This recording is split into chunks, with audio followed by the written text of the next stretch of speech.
God placed Adam and Eve in the Garden of Eden, which means the paradise of delight. And he gave them abundant fruit from the tree of life and all the trees in the garden, except for the forbidden tree of the knowledge of good and evil. Adam and Eve didn't need to know good or evil. They just needed to know God. They were called to walk by faith, to hear from God and do his will. Because this garden was an outpost of God's kingdom in enemy territory. This garden was the first temple space where God would come down and walk with Adam and Eve. So God commanded Adam to guard it and to serve it.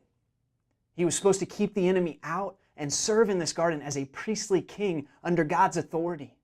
If Adam and Eve remained in faith, with God's blessing, they would be fruitful and multiply, and their growing family would expand the Garden of Eden to fill the earth.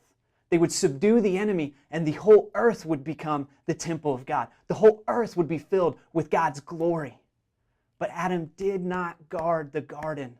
So Satan came to Eve in the form of a serpent and tempted her to eat from the forbidden tree of the knowledge of good and evil. Eve was deceived, and she doubted and then rebelled against God's word. She gave some fruit to Adam, and he joined her in the rebellion. So instead of overcoming the enemy by faith, they joined the enemy by sin. They themselves became God's enemies. Sin separated them from the life of God in their spirits. They were kicked out of the garden, denied the tree of life, and they died. And we all died with them. Sinners give birth to sinners. So because Grandpa Adam was a sinner, all of his descendants are born with a sinful nature that causes us to grow up and commit our own sins. Satan has infected the entire human race with his poisonous rebellion against the glory of God. We got to feel the weight of being part of this problem. At our core, we are so selfish and independent of the God who created us and sustains us, as if he's unworthy of our complete love and obedience.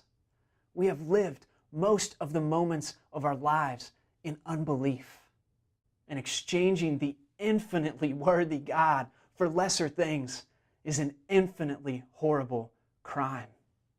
The entire human race would be justly condemned. I would be justly condemned to an eternity apart from God unless God would do something we don't deserve by his own mercy and grace.